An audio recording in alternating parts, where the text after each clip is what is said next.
John King, USA, CNN, weeknights 7 Eastern. With new developments in the WikiLeaks national security scandal, there is an international warrant now for the arrest of the WikiLeaks founder, Julian Assange, on allegations of sexual misconduct. And the site released more classified State Department documents today, causing more friction with Russia and other U.S. allies and global partners. Even as it tries to control the diplomatic fallout, the White House released a 6-page document today detailing government-wide efforts to prevent future breaches.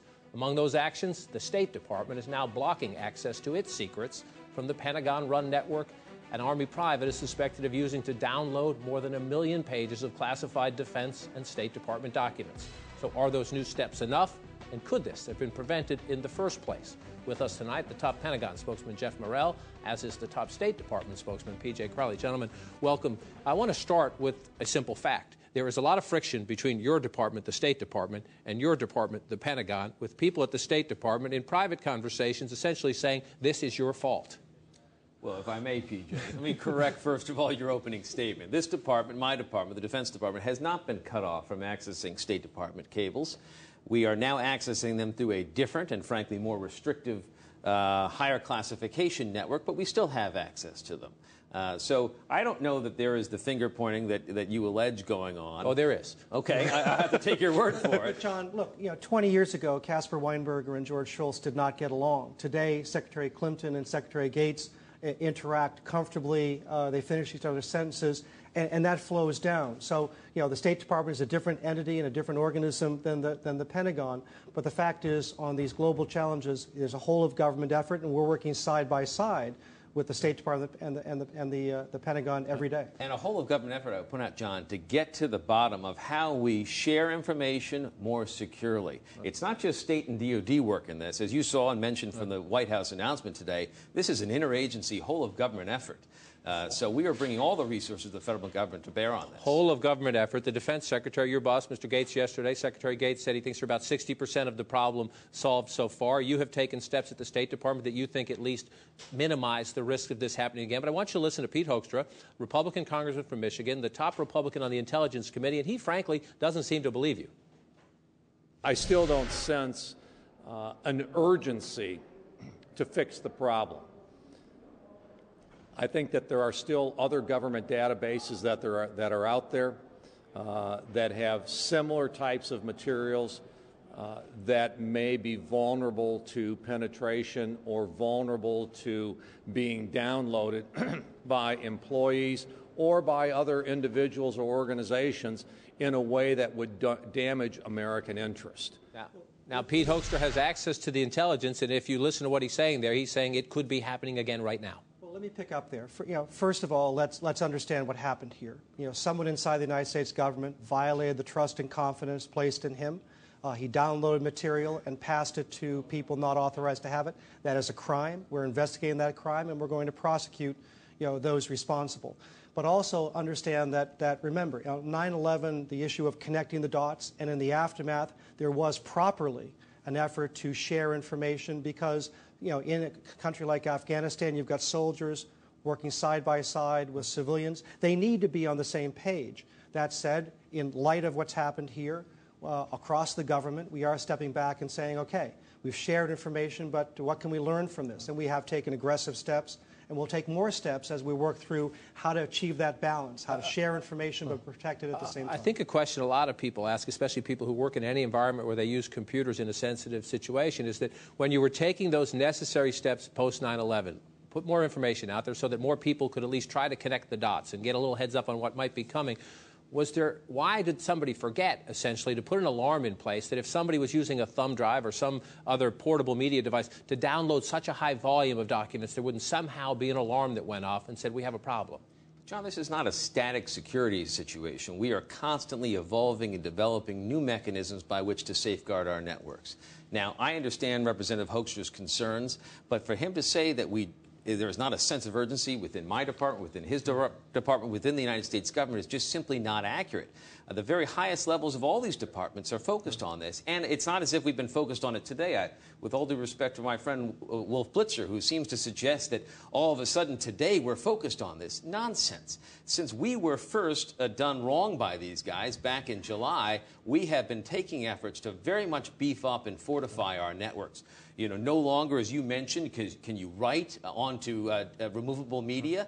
You can no longer move classified information onto an unclassified network unless you are in a situation where it is monitored and where there are two people on hand to do it. So there have been a number of safeguards, and now we've got this new credit card kind of monitoring system where if the very situation you're talking about, if someone does download unusual amounts of information or unusual information for where they are, alarms will indeed go off. But this has been an evolving process. Does WikiLeaks have more? We know they have more than 500,000 Defense Department documents that were supposed to be classified. We now know they have 250,000, somewhere in that ballpark figure, State Department documents that were supposed to be classified. Once the fire alarm was sounded, when you went around looking at the risk here, do you know that they have more? Well, we know that they haven't released all that. Beyond the State Department and the Pentagon documents. We've done forensics across the Defense Department, the State Department. They do have more documents. We're not entirely sure what they are. But back to your sense of urgency here. Secretary Clinton's in Kazakhstan today, face-to-face with many of the leaders who have been subject to some of these documents. She has to look these leaders in the eye and say, we will make sure that this does not happen again. So I assure you, because we are dealing with the consequences of this, and it's going to take some time to work through, and there's absolutely damage to national security in the process. We recognize this sense of urgency. And do the two secretaries, Gates and Clinton, respectively, do they see this the same? You mentioned she's seeing eye to eye. She has the tough job right out there, face-to-face, doing damage control right now. 186 countries, is my understanding. The department has been in touch with several dozen conversations involving Secretary Clinton herself. Talk to people at the State Department, yourself included, they say significant damage to national security. Secretary Gates yesterday was not minimizing the damage, but he was taking a view of, you know what, we're the United States, we're an indispensable power, this will cause some bumps and bruises, but we will get through this. Do they see the scope of this differently? I think so. I mean, I think what Secretary Gates was saying is that there are many people who have been hyperventilating in the press and suggesting this is the death of American power and prestige. And he was pushing back on that notion that there is long-term irreparable damage done to American power and prestige as a result of this. He doesn't buy into that, but he in no way wants to minimize the very real damage and difficulty that the State Department has been put in dealing with individual relationships, regional relationships, individuals who want to cooperate with us, and so forth. That's a very real consequence of this, and he's not trying to minimize that. Julian Assange calls himself a journalist and a whistleblower whose only interest is in transparency. It's nonsense. He's an anarchist. He's trying to undermine the collaboration, the cooperation, the system by which we engage with other governments, cooperate with other governments, and solve regional challenges. And the contrast could not have been more startling. Here you have Julian Assange in an undisclosed location on Skype saying that this and that. And then you've got Secretary Clinton, Secretary Gates, fully engaged in the world, trying to solve the world's challenges. Julian Assange is an anarchist, and we're not going to let him succeed. And that, frankly, in my personal opinion, may be giving him even more credit than he deserves, because I think what he likes most of all are the lights and cameras that are in a studio like this. A grudge against the United States, or just a grudge against what? Well, take one contrast. You know, we have reached out to governments. We have reached out to individuals who are sources for us and provide us perspective.